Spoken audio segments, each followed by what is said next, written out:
Welcome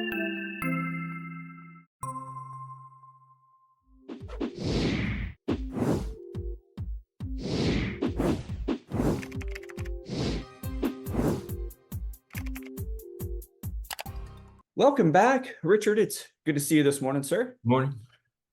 Been Good a morning. Let's see. Nothing new to report. no, it's been a fun and exciting weekend, and everybody is set for the last few weeks of school. And Oh, that's right. Yeah. but you know what our topic for this week is very fitting for as we enter the last weeks of the school year, and we're going to talk today about a little bit about anxiety. Right. There's a much in the news today about the increased rates of depression and anxiety in the country. Typically, people say since the pandemic, but I think all of us are beginning to realize that these rates of depression and anxiety have been going up. They've been going up for years prior to the pandemic. Pandemic was in 2019 and 2020.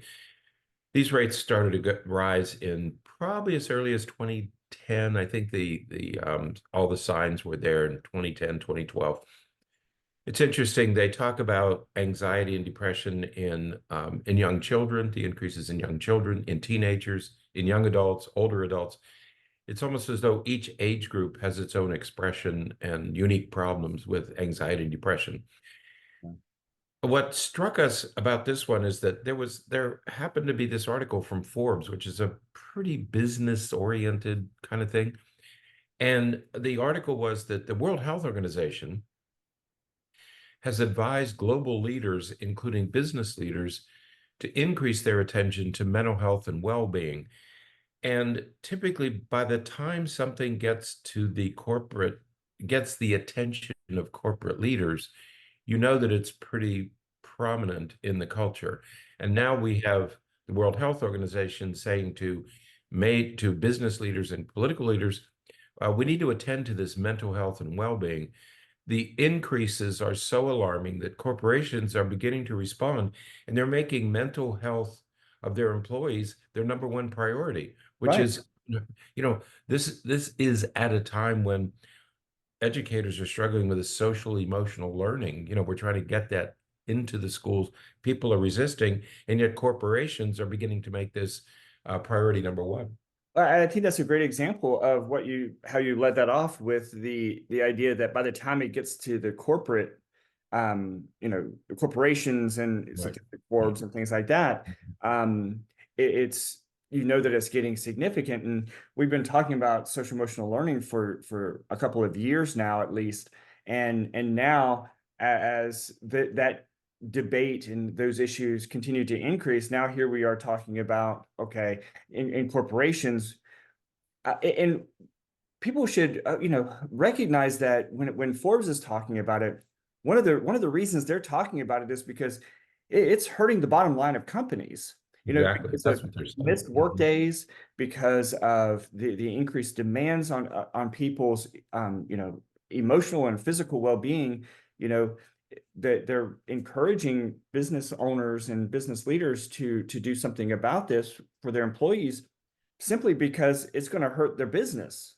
That's right. That's what they're concerned about, because you have high rates of absenteeism, you have demoralization of workers, you have workers taking days off, workers who don't want to return to the office, who want to continue working from home. I mean, there are all sorts of tentacles there that businesses are trying to deal with, but they realize that the increasing rates of depression and anxiety are affecting their bottom line because they're affecting the way workers are approaching their work.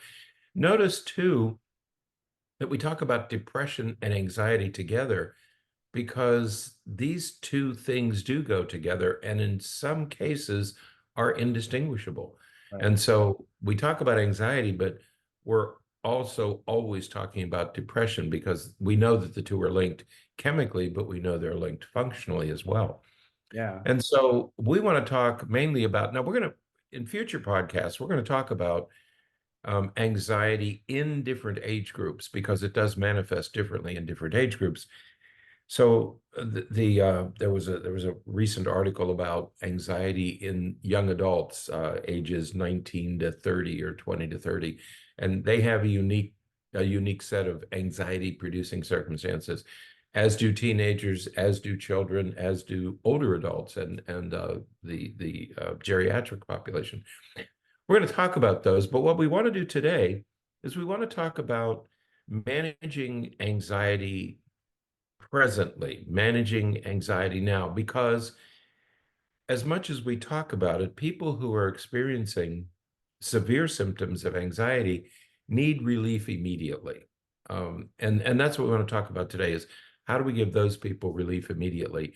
And you mentioned the end of the school year. This is a very anxiety producing time of the academic year for any level of education. You have college students who are worried about their grades and getting assignments and final exams.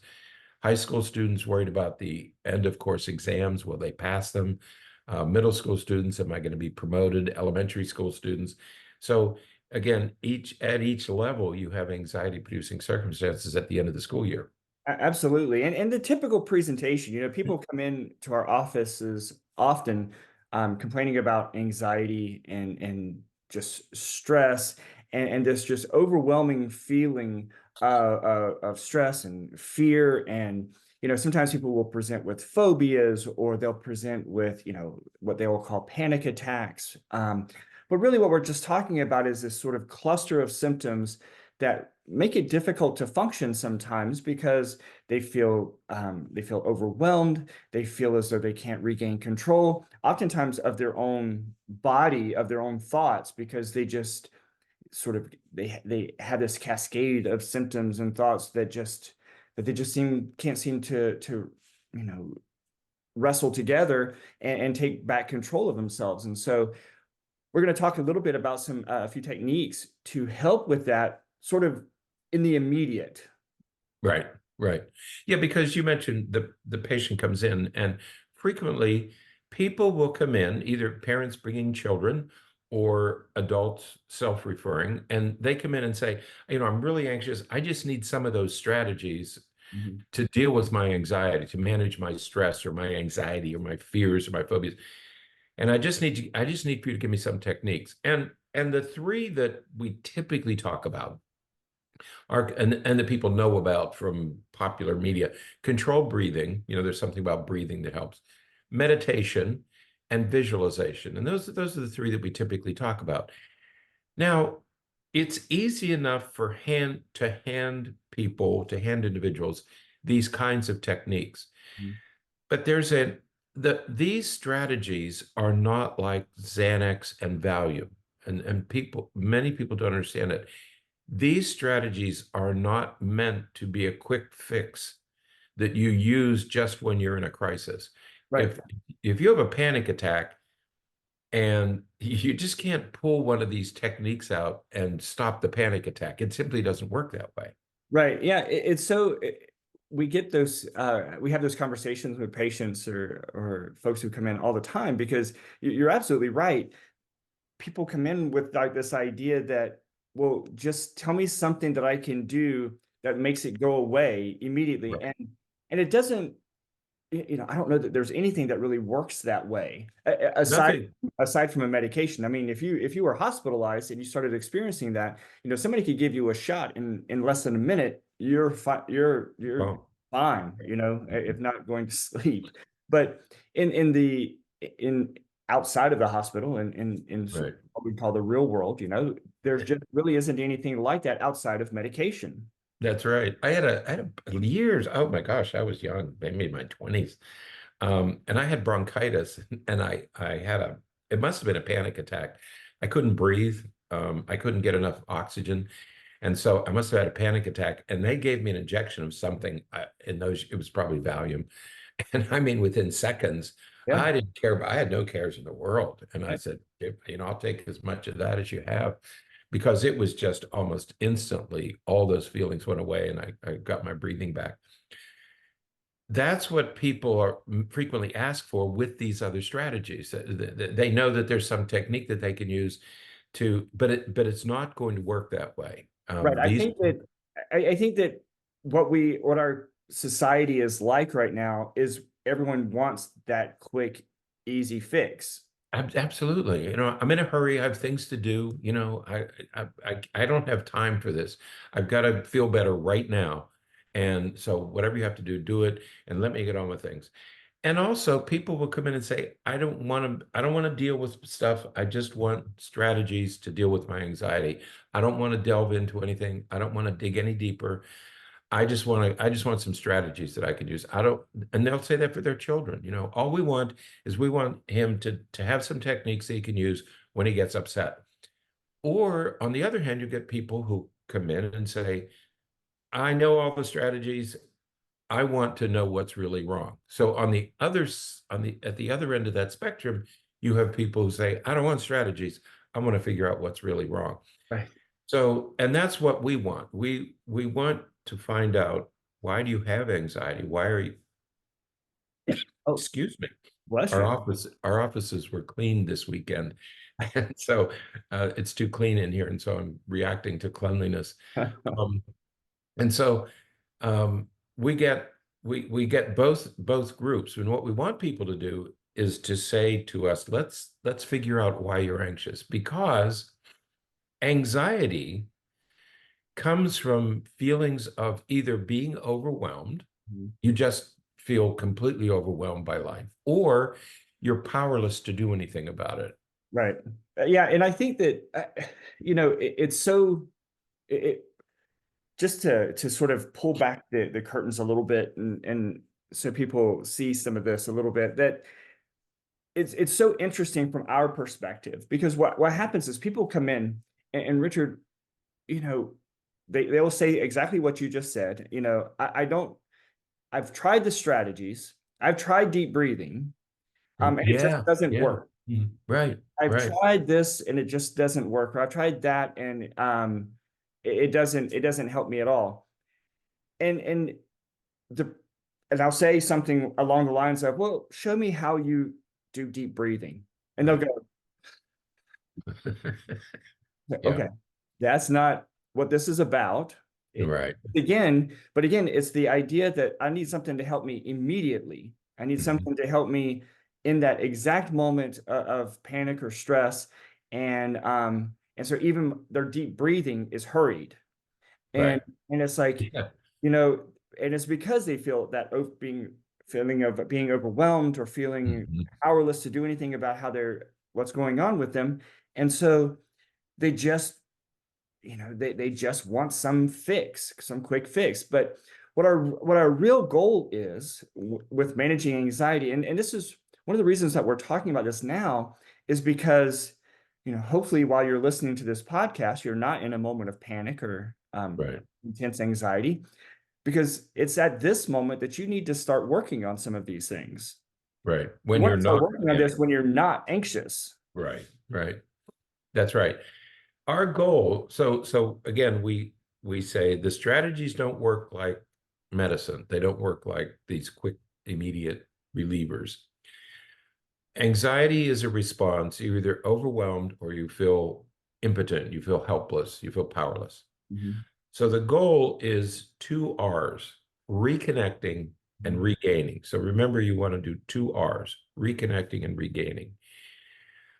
The techniques we use are designed to manage anxiety, and they're aimed at two things. When we say the two R's, reconnecting, what do we mean by reconnecting? Reconnecting is you begin with becoming more aware of yourself. This is where you start to figure out, why am I feeling anxious? Why am I feeling depressed? Because what happens is the more anxious you are, the more depressed you are, the less aware you are of your circumstances. You're overwhelmed, you're powerless, and you can't sort stuff out. So the first thing you have to do is you have to reconnect with yourself. And you go from self-awareness to self-efficacy. That means once I understand why I'm feeling this way, what's going on in my life, I can then do something about it. So we go from self-awareness to self-efficacy. Right. That's reconnecting. And I hope to emphasize that, because, when you say, when a person comes in, and Rich, I know that we are very similar in the way that we feel about some of these things. And vocabulary and the way that we talk to ourselves is extremely important.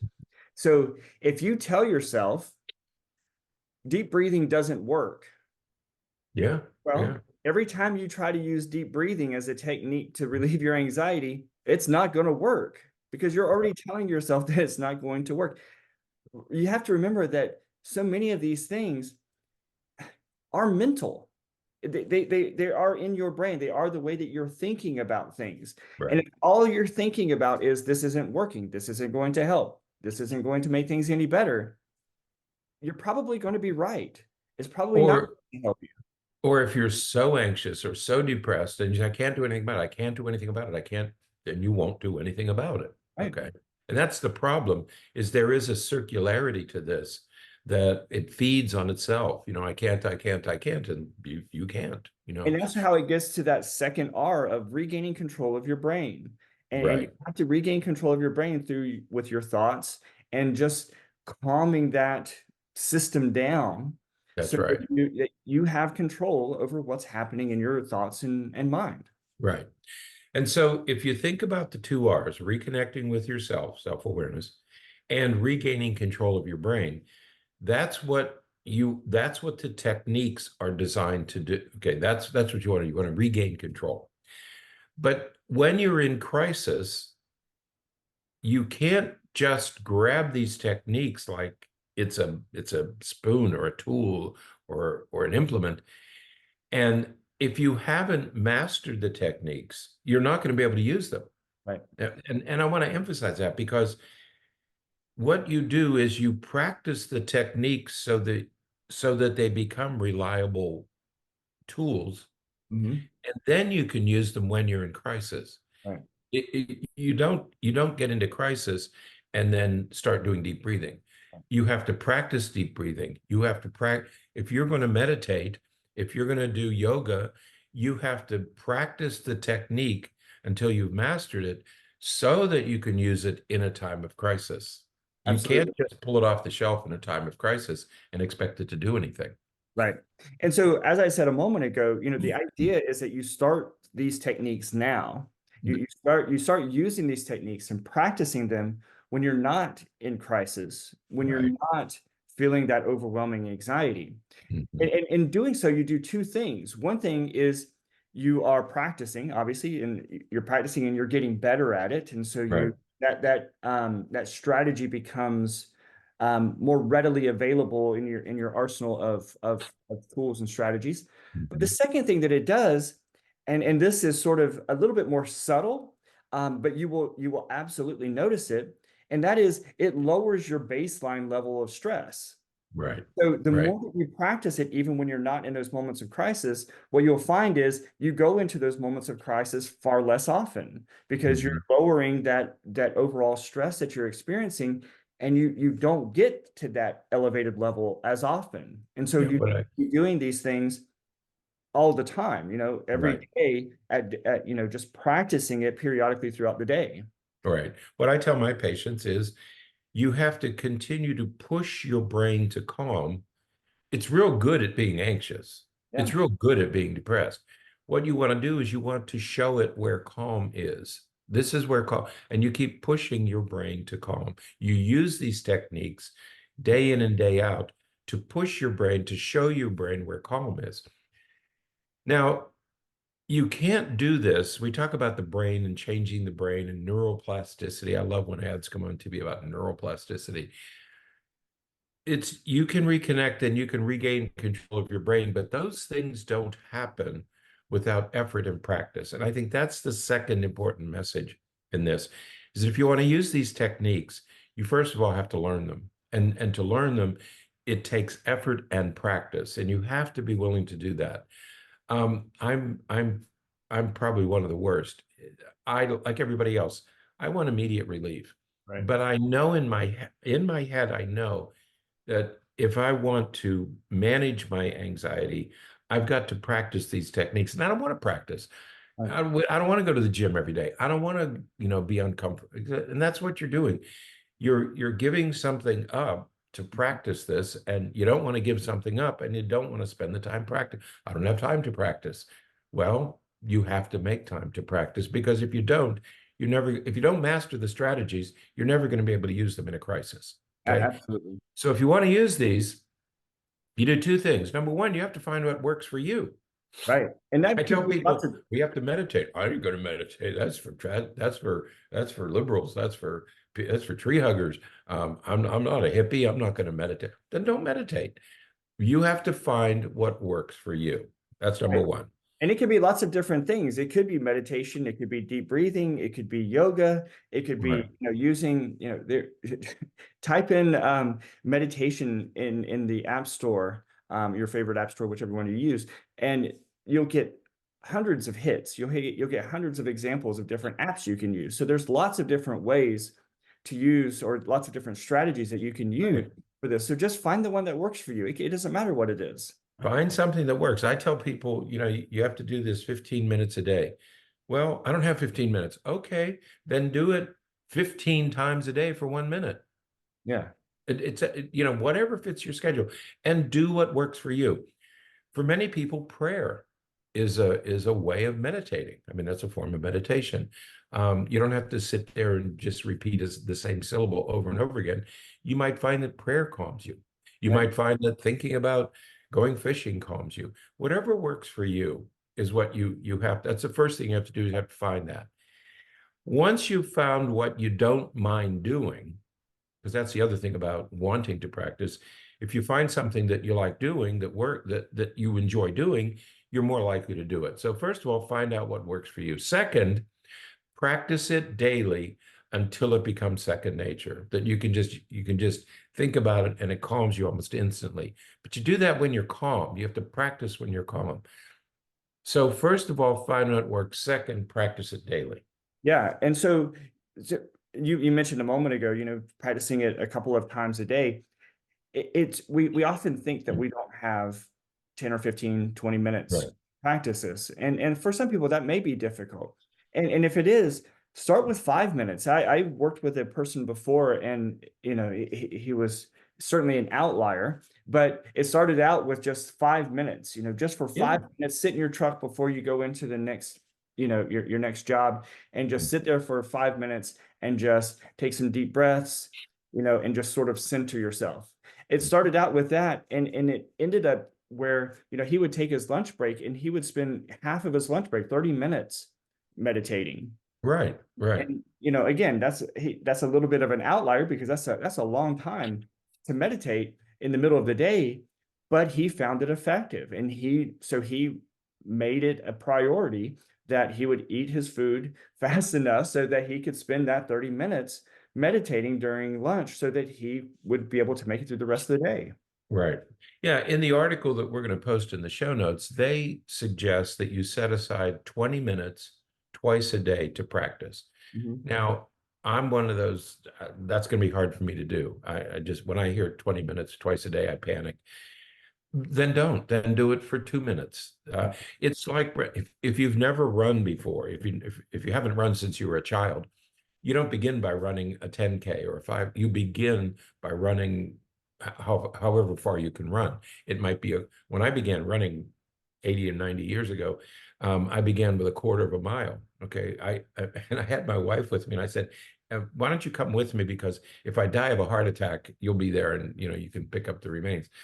And so she was there in case I had a problem. But I began by slowly running a quarter of a mile, and then you run a half a mile, and then a mile. It's the same thing with this. You don't begin by doing 50 push-ups. You begin by doing one push-up. And so start where you can with what you enjoy doing, and build up your practice time until you get really good at it. So it's like any other kind of exercise that you might do. So Right. step one is you choose what you don't mind doing, that you're willing to do. Mhm. And step two is forcing yourself to get to calm. Imagine a young child who has, say, a 4, 5, 6-year-old who's having difficulty with emotional regulation. Teach that child to get to calm. Have those times when, okay, let's center, let's calm, and you very calmly work through that. And you're showing the child how to get to calm. And so whether you're working with a child or an adult, you do these same things, but you have to practice daily until you get good at it. We need to teach some children how to get to calm. Right. One of the simple techniques that we use for that, and this is especially good for kids because you can use a visual, you can use a piece of paper that just basically has a square on it. And it's just called square breathing. But you know, Right, you either draw or you trace around the square, and as you draw one line, for about 4 seconds, you take a deep, you inhale for 4 seconds, and then as you go down the side, you hold it for 4 seconds. And then as you go across the bottom, you exhale for 4 seconds. And then as you come back up the other side, you sort of relax for 4 seconds. And then you do it again. Then you take a deep right, breath for 4 seconds and hold it for right, 4 seconds. And you just practice this a few times a day. And right. we talk about it working for kids. It works for adults as well because it's just a nice little structure. It gives you something to visualize, something to think about that's not maybe what's stressing you out. But it's a way to regain some control over your breathing and just your overall thought pattern. Yeah, and what you just said, that four square, the square, it's got four square breathing. What it does is as you practice it, you start to believe in its efficacy. You start to say, oh yeah, I do feel better. Okay. And if you get better and better at it, you can use it more quickly, you can use it more often, and you say, wow, that really, I do feel better. I do feel more calm when I do this. Right. Now, when you have a crisis, now when you're starting to get anxious, now when you're starting to feel like you're ready to panic, now you can pull that out and say, I know what to do about this. Right. And that's just one technique. That's one simple technique. There are dozens of techniques like that. You can learn multiple techniques and you can use them at different times, but you have to get good at it and you have to believe in it. Right. If I don't believe that something can do that work for me, it's not going to work. But if I show myself, if I demonstrate to myself that it does work, then when I really need it, I can use it.